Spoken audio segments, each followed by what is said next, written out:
trust has two parties. Trust is like friendship or love, right? There's two people involved or two parties, and there's a trustor and a trustee, which is unlike friendship, which is the same thing either way. In trust, somebody takes the risk to trust, and somebody else either is or is not trustworthy. So you need to look at both trusting and being trustworthy. The essence of trusting somebody is taking a risk.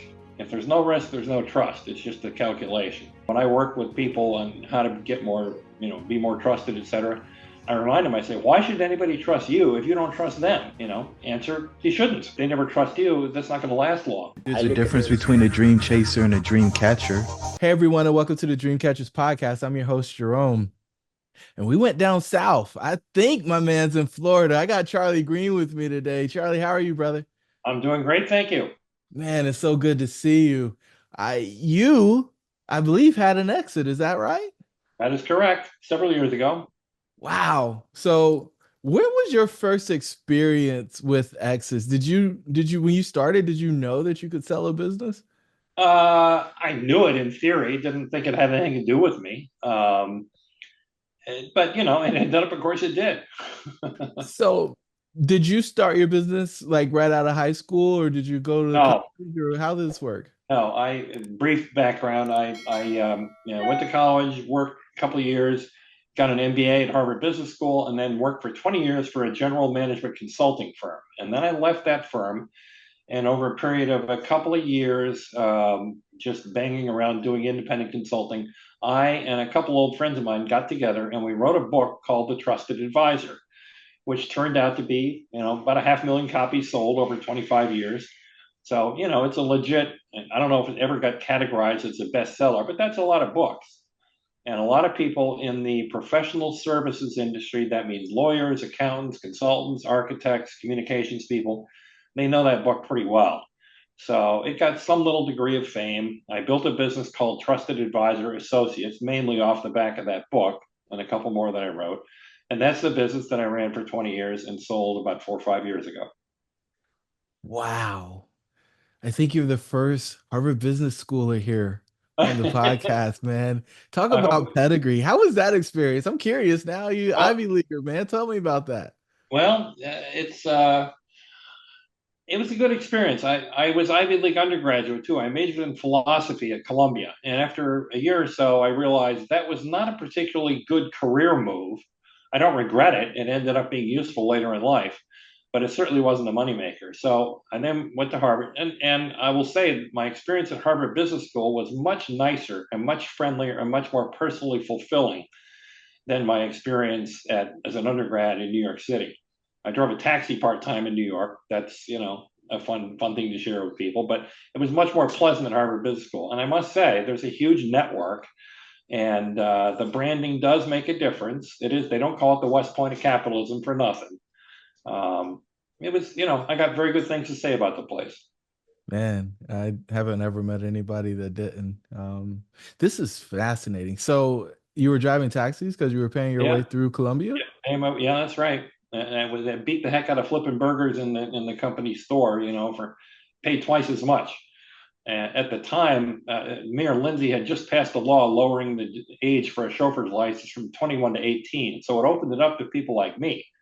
And your regular cab driver at the time, they'd come in at 9 and they go home for breakfast and they take a nap at noon and turn in the cab by 5. And us kids would come in, we come in 3 in the afternoon and we'd stay, pedal to the metal until midnight because we were in it to make money and have a good time. I bet you learned a lot about people driving a taxi. Were you Yeah. from New York originally, or? Oh no, I'm from the Midwest. I grew up in South Dakota, Nebraska, Michigan. Honestly, the first time I drove a car in Manhattan was when I turned out the corner in a taxi. That was it. So I was pretty naive, and yeah, I did learn a lot. I bet there's a big difference between driving on a farm or a flat road in the middle of America and driving in a big city. What Yeah, in the you got that world? right. Yeah, it is different. Although I must say that drivers in New York, if you think about it, even compared to other cities, the majority of vehicles on the road are professional drivers, whether they're trucks or taxis or buses. They all know what the heck they're doing. So you can cut it within inches and be confident that the other person knows how to play the game. So it looks like chaos if you're from outside, But inside New York, it's a very safe city to drive in compared to, I don't know, Buffalo, Philly, you name it, DC, Atlanta. Got it. Atlanta's not bad. Atlanta's not bad. Okay. All right. So you picking up these lessons. So you get into management consulting, you run around for a while. There's Yeah, probably some other Ivy Leaguers doing that because yeah. that's an Ivy League game. I remember I was thinking about leaving the power industry and going into management consulting.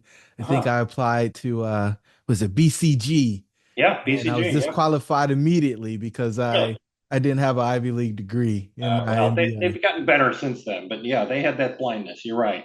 It was all pedigree stuff in the early days. Um, so all right, you do that. So what was your exit plan? Like, how'd you get out of that and get into your own thing? I know you mentioned a book, but Yeah. did you write the book at night and fly around the country during the No, day? no, no. I've honestly, I'm one of those people. I don't believe in setting objectives and goals. It's never worked for me.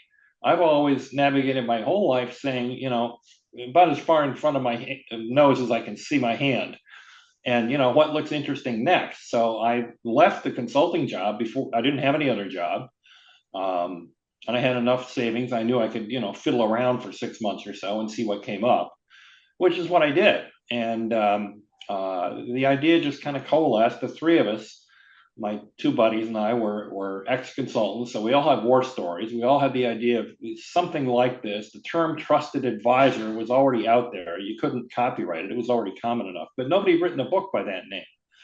And Rob Galford, one of the two go-out, he and I had been collaborating quite a bit, but we couldn't find an agent. We couldn't find a publisher. Everybody says, it's not a data book. In Search of Excellence was a big thing, or Dare to Good to Great was a big thing. That was all data based, and ours was all stories. And they all said, "Oh, that won't sell." And then we ran into David Maister, who'd already written several books, and we knew from before. He said, "That's kind of like the same book I'm trying to write. If you will make me lead author, I will solve your publishing problem." So we took a nanosecond and said, "Welcome, lead author." And he picked up the phone, called Simon and Schuster, and said, "I got my next book." And they said, "Great, we'll send you a contract." So that's how that worked. And of the three of us, I'm the one that said, "Gee, this trust idea kind of has legs. Let me see where it goes." I wrote a couple more books over the next 10 years, and founded that business, as I said, and just kind of followed where I went. And then with a couple of years to go, I thought, "Geez, I'm getting old enough. I should retire. I'm getting tired of this stuff." And and I started thinking, how do I get out? Can I make some money on this? And yeah, but not as much as I would have liked. But I ended up selling it to one of my top people in the business, and I stay a little bit involved. We had kind of a special deal. I think the most special thing about it was because we were both steeped in this idea of trust and trusted relationships. We didn't have a contract. We still don't. We agreed, why don't you pay me a declining percentage of gross profit over the coming years, starting at 20%, going down 19, 18, 17, 1% a year.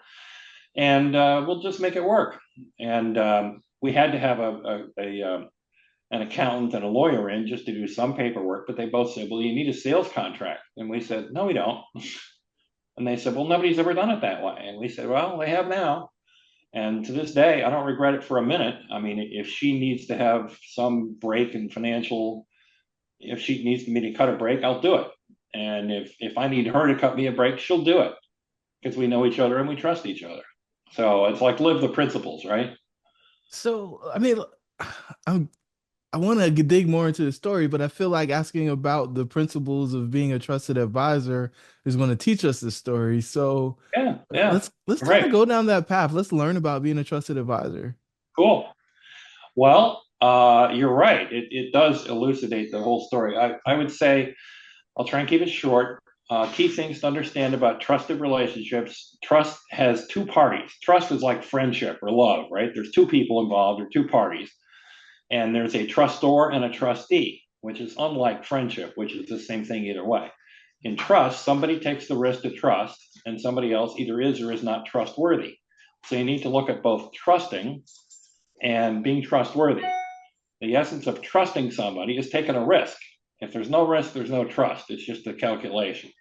And when I work with people on how to get more be more trusted, etc. I remind them, I say, why should anybody trust you if you don't trust them? Answer, you shouldn't. If they never trust you, that's not going to last long. And on the trustworthy side, I think the most popular part of the book was a thing we developed called the trust equation, which is really the trustworthiness equation. 4 components of what it means to be trustworthy, arrayed in the form of an equation. It's very simple. It's credibility plus reliability plus intimacy, all divided by self-orientation. Credible, reliable, intimate, divided by self-orientation. And what that credible means, expertise, capabilities, competence. Reliability means what it says, dependable, track record, been there, done that. Intimacy is an unusual one. It basically means, do I feel safe and secure talking with this person? Are they going to betray my confidences or laugh at me or something? Am I okay talking with them? Do I feel safe? And in the denominator, the one that goes the other way, because all 3 of those are positive attributes, the self-orientation means, who are you paying attention to? Who are you focused on? Because if you're paying attention to me, listening to me carefully, clearly understanding where I'm coming from, getting who I am, feeling who I am, that's one thing. But if I'm neurotically trapped inside my skull, worrying about what it means for me, does she like me? Is it going to work? Are they going to buy this thing? Then I'm all wrapped up in myself. And you know what? We can all smell that a mile away. And we don't trust people that are wrapped up in their heads. So those 4 factors, it turns out we made a self-assessment tool. Anybody listening to this can take it for free. It takes about 5 minutes. It's online. You get instant results. It's rate your trustworthiness, 20 questions. And if I'm not going on too long here, I'm looking at your face. You seem interested. Some of the results of that, 500,000 people have taken it. And when we hit about 70,000, we did some analyses on it. And I think the 3 biggest findings were, number 1, people get more trustworthy with age. As we get older, we get more trustworthy. And that makes a lot of common sense. If, you think about, not that if you get more experience, it's guaranteed that you're going to be more trustworthy, but there's a correlation. If you think about all different cultures, we all have some respect for our elders until they start drooling and falling down anyways. So that's one finding. The other one is women are more trustworthy than men. Which is, when you think about it, it's not that surprising, really. Most people say, okay, that makes sense. What's interesting is almost all the differences in one of those variables. They're about the same as men on credibility. They're about the same as men on reliability. They're about the same as men on self-orientation. They're different on intimacy. And that's really not surprising either. If you think big picture, get rid of all the connotations of the word, women tend to be better at intimate relationships, feeling safe, secure, chatting with each other. In business, I've noticed men don't view women as a threat, and therefore they're much more open with them, which gives women an advantage in business. So when I talk to big groups, I say, for example, stop trying to outman the men, use your natural advantage. You're throwing it away, trying to emulate the men. So that was the second finding. And the third one, and maybe the most important one, if you run a regression analysis, which is just a fancy statistical analysis technique on all the data, and ask which of those 4 variables makes the most difference, turns out, I figured it would be self-orientation because it's, one factor on one side of it. No, turns out it's intimacy. And most people that I work with think it's credibility or reliability, but it's not. And I'll give you one common sense way to back that up. Every year, Gallup does a survey of most and least trusted professions. They've been doing it for 25 years. And almost always, you can guess this, the professions at the bottom are politicians, used car salesmen, and lawyers. Everybody guesses that. Yeah, you're right. We don't trust those people. It's harder for people to guess who's at the top of the list. I'll put you on the spot here, Jerome. Who do you think? What profession do you think is the most trusted? 24 years out of the last 25. Doctors. All the time. Doctors. That's most people guess doctors. They're about number 4 or 5. They're not number 1. Financial advisors? They're a little lower down. I don't know. Well, the answer is nurses. And well, let me explain why that makes some sense. Let's say that you are going in for some surgery, right? And right before you go in the operating room and the anesthesiologist puts you out, the doctor comes up next to you and says, I want you to feel good about this. You're going to be up and walking in 2 weeks, I promise you. And he goes away, and then the nurse comes up to you and says, honey, I got to tell you, it's going to be a month. not 2 weeks, it's going to be a month. Who do you believe? If you think about that, right, you go with the nurse. Because when you think about it, the job of a nurse, more than anything, is to make you feel comfortable, at ease. You can be naked in front of a nurse. You can say anything in front of a nurse. You can ask any dumbass question you want, and their job is to make it all absolutely okay. The final one is the 1 year that Gallup's poll showed somebody else was 2002, and it was firemen were number one that year. Well, that was the year after 9/11. So that makes some sense. But ever since then, it's been back to nurses and nurses ever since. I could go on, but I've taken enough time going through that stuff. No, I think it's fascinating. I'm watching Why your do you, face. I appreciate you are interested. why why the nurse instead of the doctor? Well, the doctors, well, first of all, it's interesting. Most nurses are female, not all. There are male nurses, but part of the job requirement is you really have to care a lot, and so they're overloaded on the intimacy skill. And what doctors tend not to have that. Doctors have got to be real experts, and we value their expertise and appreciate it, but they don't that much care about the personal side of it, not in the same depth that a nurse does. And I think the fact that we react, yeah, we want the expertise in a doctor. If somebody's going to cut into your spleen or something, you want to know they know what they're doing. But as far as them, it's just another spleen. They got 2 on Tuesday and 5 more on Friday. Man, woman, who cares? One of my co-authors on the book, his daughter as an infant, had some kind of really threatening disease, and they found the best specialist at Mass General in Boston and went in, and the doctor came out and said, "Your son's fine." And they said, "It's a girl." And he says, "Yeah, whatever. She's fine." It just, he was right. The kid was fine, but he didn't even care if it was a boy or a girl. The nurse would never do that. I don't know if that's a good enough answer, but Well, I mean, I think it drives to people being actually interested. Doctors have a different requirement from a patient scene standpoint that's right. in practice. I sit on the board of United Health Centers, and Oh, we're having a lot of conversations about provider productivity, and providers are MDs and nurse practitioners. It's not yeah, nurses. We spend zero right. time talking about how many patients the nurses saw and so on and so forth. We only really pay attention to the doctors because I mean they're the ones that write the prescriptions and so on. Yeah. Um, Yeah. this is very interesting. Um, so you built trusted advisors with partners, I guess, or did you build it yourself and the partnership was just on the book? The partnership was just on the book. My business was separate. It didn't involve the other two guys. Although it was interesting, all three of us, when we did that book and we realized it was going to produce some business, we said, how do we handle the lead stream coming out of this book? Do you get one and then I get one and then you get one? Or do we split the lead stream from the business that we might do out of this? And we finally decided, no, let the customer decide.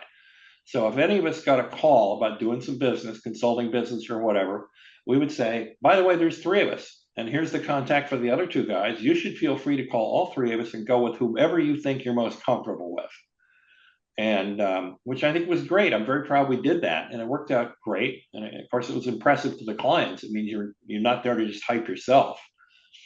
I didn't realize, however, that meant that when I sold the business, I did not have clear title to the intellectual property. I would have had to share it with the other two guys. And I didn't want to share, what I built with this business with the other two guys, much though I like them. So that caused some interesting difficulties in, due diligence for exiting a business if you can't sell the assets, which in this case are largely intellectual. So it had to be sold more on the basis of, earning stream and just what it was, going to produce income wise going forward. And so the business, I don't usually dive into the business, but I think this one is really interesting. The business was teaching companies, business owners how to be more Yeah, trustworthy, like it's largely a elevate the brand. Yeah, that's right. It's well, two part. It's largely webinars and seminars and a few keynote speeches, a little bit of consulting, a little bit of coaching. And it's mainly to get their people to be more trusted advisors. So it focuses mainly on being trustworthy. We haven't work with too many companies on making their brand more trustworthy, because I've come to believe if you operate at the level of the brand, you're not really getting into trust the way that we think of it. So my sense, you got two choices if you want to create a trusted brand. One is hire an ad agency and just blitz it with commercials. And Hey guys, as you might know, a very small percentage of the people who actually listen to this podcast are subscribers. So do us a favor, subscribe. In fact, we did some analytics and we found out that only 25% of the people who listen are subscribers. And our goal is to get that to about 75% over the next 3 months. So do us a favor, hit the subscribe button so you get notified when our new episodes come. We plan to bring immense value to you guys going forward as we continue to improve the content that we create at Dreamcatcher. Your dreams should be real. Let's get back to the show. And hype and everything. And that'll work for a while. But if you really want to do a lasting, sustaining, ongoing way of making yourself a trusted brand, make sure that everybody that represents the brand knows how to trust and be trusted. And it won't take that long, 6 months, 9 months, 12 months, I don't know, before everybody says, oh my God, have you ever dealt with so-and-so and such and such? They're great. So we deal mainly with trustworthiness. So, I mean, let's go back to this equation because I've never seen trustworthy defined this way. Yeah. Credibility plus reliability plus intimacy. Right. Is that written in the way that people experience it? So first they check to see if you're credible, then they experience. No, people are all over the map. There's no sequencing to it. If you look at the way most businesses go to market, that's how they start. They start with credibility. Well, I'll give you an example. When I was, selling me for keynote speeches, I'd lead with credibility. Harvard Business School grad, 3 books, all that stuff, right? And then when you get on stage, the first thing I do is tell a stupid story about some screw up that I made to humanize myself, right? So you kind of lead with credibility. Once you're in, it's like a job interview. You send in your resume and you get the interview. Well, if all you do in the interview is keep reading off your resume, you lose the job. The resume is what got you in the chair. Now it's time to be personal and real, right? And that's basically what we say. It's the same dynamic with most people in the world, with most commercial interactions. You learn about other people through articles, or you hear about them, or referrals or something, and then you want to meet them. And once you meet them, the intimacy and the low self-orientation stuff starts to kick in. But so I guess there is a general sequencing of it that way. This is good. So you're flying around the world doing keynotes. Mm-hmm. Based on the book. Yep. You're doing a little bit of coaching. So like, how did a coaching engagement work? Like, how does one improve their trustworthiness in coaching? Yeah. Well, I didn't personally do much of the coaching. We had a couple of people, including one really terrific guy who became affiliated with us, who does nothing but coaching. So I give all the work to him. He's so much better than I am at it. But yeah, you end up working with people one-on-one. How do you become more trustworthy? Well, we point out to people that unlike a lot of areas in business where it's good advice to pick your strength and leverage your strength, that's not true when it comes to trust. What you want to do is fix your weakness. Because if let's say that you're credible and you've got high intimacy scores and low self-orientation, but you're not reliable, you're a flake. We have a word for that. You're a flake, or let's say you're good on the R and the I and the S, but not on the C. You're not credible. You're a dim bulb. You're just, you can't believe you're a blather full of hot air, right? And if you're low on intimacy, you're a dweeb or a dork, and if you're low on self-orientation, if that's bad, you're devious. That's maybe the worst, because you suspect their motives. So we kind of go to work. The hardest one for most people, remember, I deal mostly with professional services folks. The hardest one is intimacy. Let's say you're an accountant and you've been to a nice school and you got your degree and everything's checked out. You're used to doing your life by the book, and you follow the rules, and you work in big organizations, and you got these processes. And last thing you want to do is cause conflict. So we have a little video we do with a bunch of accountants. It's a mother and son private company. Mother's a CEO, son's a COO, and they're at loggerheads about how to expand the company. Should they acquire this kind of business or that one? And people are so afraid not to, they don't want to go there and deal with the conflict. I'll say, well, you're not, and they say, well, I don't want to be a family therapist. Well, guess what? You are, in some ways, you can't ignore it. And your real job as an advisor, as somebody intervening here, is to find the solution that makes it better for everybody. And you can't do that if you don't talk about it. So that's one of the biggest challenges. Not hard to improve credit. Reliability is the easy one. Just make a lot of promises and keep them all. This meeting's going to last 60 minutes. Boom. When you're at 59, you're done. I'll be there at 5 o'clock. Be there at 4:59. And that's easy. Just create a lot of promises and keep them. The others are a little harder. I love this. So how does this work? Because all right, you guys do the book together. Now you're running your own business. You're chief everything officer. Right. And so the problem, if we had to say you were solving a problem, what was the problem that you were solving for clients? The problem we were solving for clients, the reason we got invited in was somebody in management would say, we're too by the book, we're too cold, we're too mechanical. Our people need to loosen up and learn how to behave like humans with other people, better at relationships, better at customer relationships, better at client relationships, better at business development relationships. They like the phrase trusted advisor. It's got a nice ring to it, right? And people Yeah. kind of get that, and they think, yeah, I've heard about the trust equation. Yeah, maybe there's something to this. So they want their people to be better at relating, mostly to customers, but also to each other. How did you know that this was a problem that needed to be solved, though? I mean, it sounds so obvious today, but Yeah. Well, I go back to I've never believed in planning. I mean, it became clear to me. I always just did things in front of my face.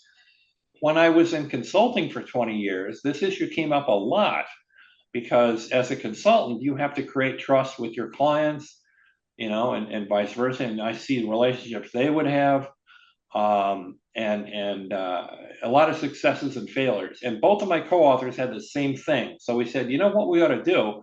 We ought to write a book with all the mistakes each of us has made, all the ways we screwed up in establishing trust, and let people. And I've always believed you learn more from watching failures than you do from watching successes, right? So we kind of approached it with that in mind. But I didn't know how big a deal it was going to be. My second book, Trust Based Selling, I hadn't really done that much selling except small consulting projects. And my first big client was Intel Corporation, microchips and semiconductors and all. And the head of strategic planning hired me, and we got along. I got along with him great. But before the first keynote, I said, I got to share with you. I'm a little nervous because I've never sold, semiconductor chips or anything like that. I haven't sold anything in the tech industry. And he said, listen, all B2B sales, it's the same thing. It's exactly what they need. It's going to be fine. And he was right. All the techniques of business to business sales need exactly that trust kind of stuff we had. So it gave me a lot of confidence. I didn't know it going in. wow. All right. So if you're on stage selling, did you have to hire somebody to help? Like, what was your first key hire?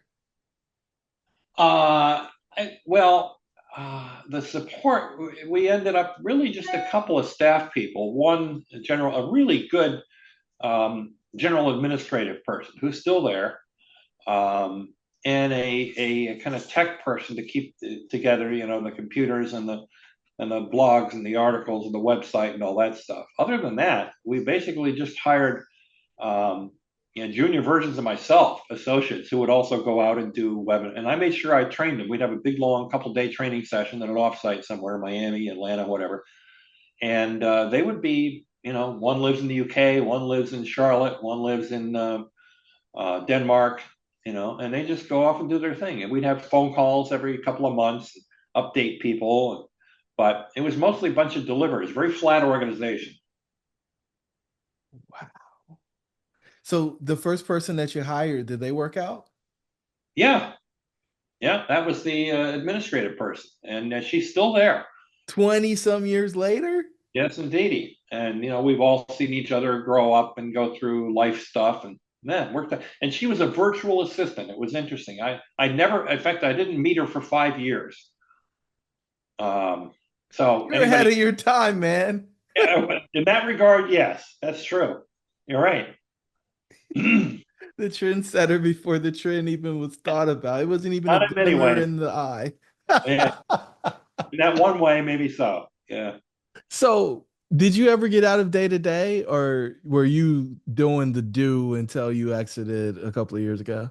Uh, I got out of some of it. The admin person and somebody else would take over some of the more mechanical stuff that graphic design, that kind of thing. But I stayed pretty much, I was the one that for many years kind of created the basic material and, put together the PowerPoint decks and so forth. But by the time I left, I was, we had to go more virtual after COVID, and I hadn't really built a business that way.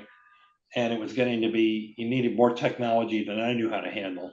So it's good timing for me to leave and hand it over to somebody who knew more about that. Hmm. Did you ever establish a board? I had an informal board, yeah, which three or four guys that I would meet casually, informally, over the phone, irregularly, and that was very valuable.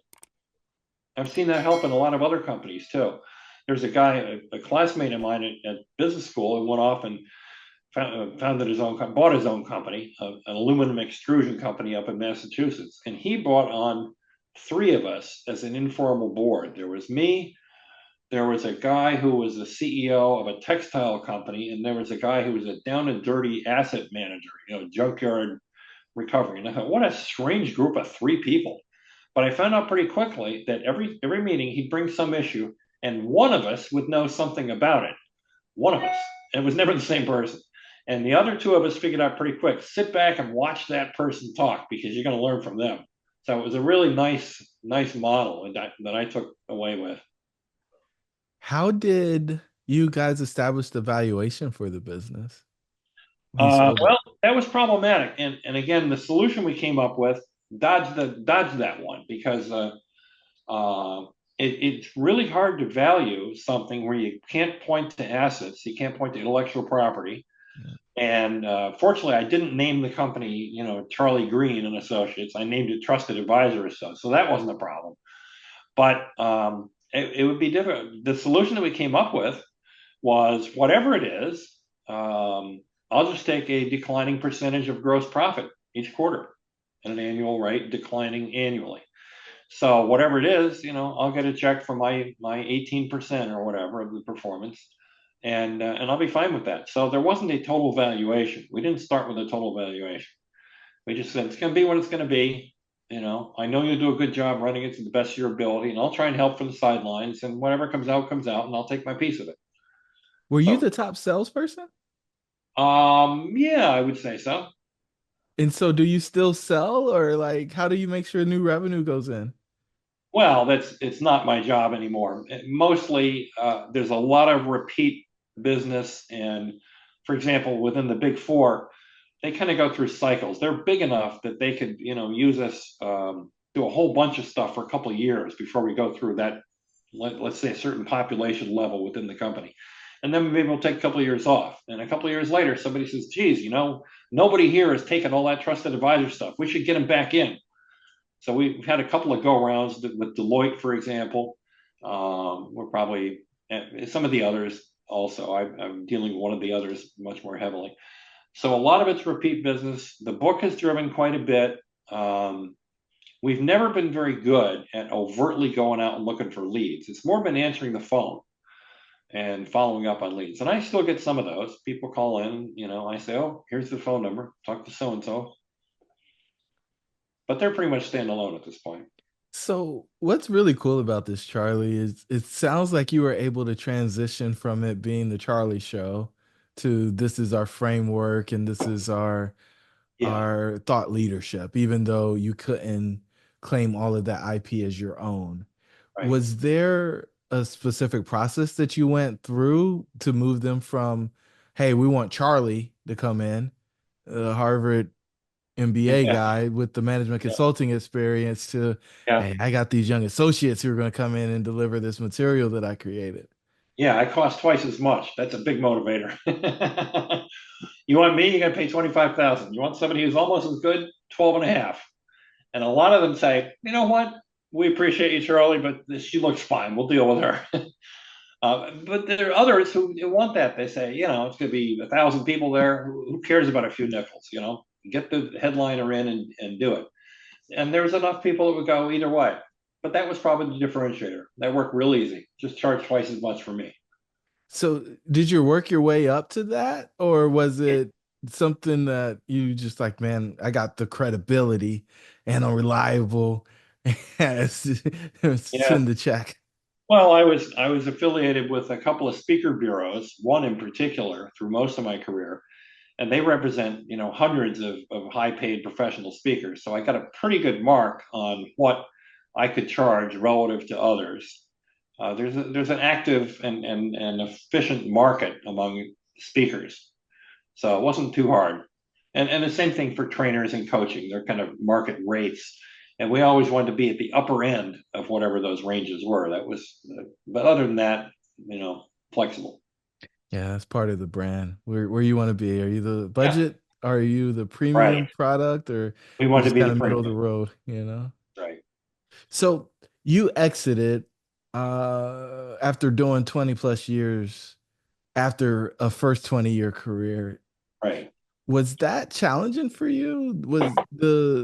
I know you were ready to get out, but did you encounter stuff that you didn't expect to encounter that was uncomfortable?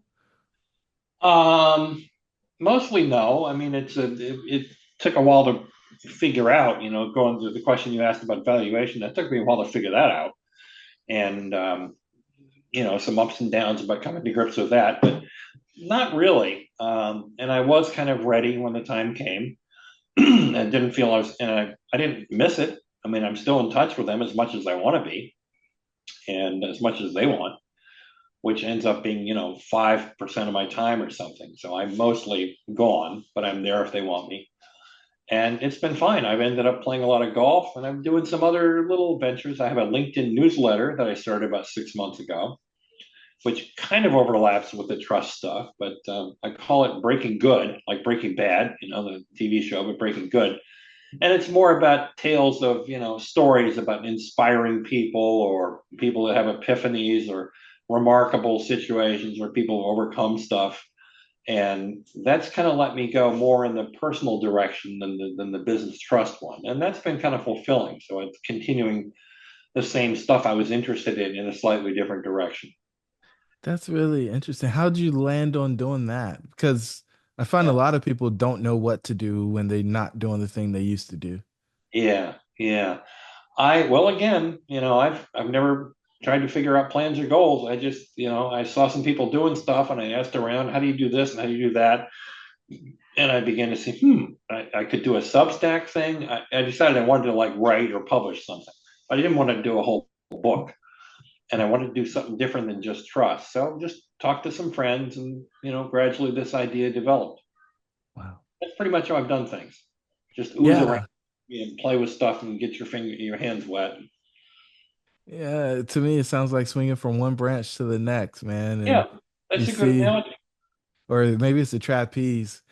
You're doing the somersault into the new one, like Yeah, the acrobats at the circus or du Soleil, or however you say that. I'm not that yeah, cultured. yeah. Man, Charlie, this has been a really, really interesting conversation for me. If the listeners want to know more about you, maybe your newsletter or Sure. trusted advisor, what should they do?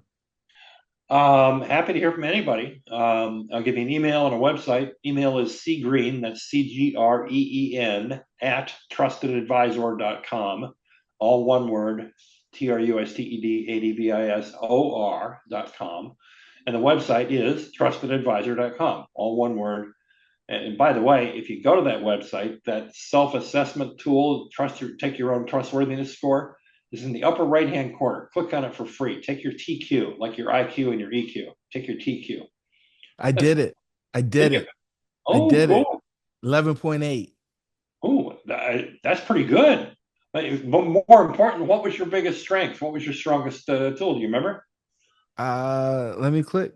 I didn't click past the 11.8. I felt like, let me tell Charlie, it's reliability. Oh, right. Okay. Yeah. Interesting. And your weakest one? Uh,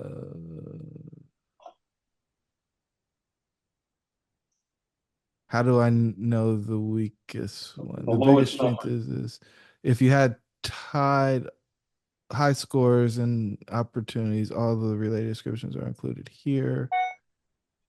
Um, it looks like intimacy is it? All right. Well, that's true for a whole lot of people. And Yeah. again, if I was advising you, we'd work on, working up the intimacy stuff, bringing that up to par with the rest. Um,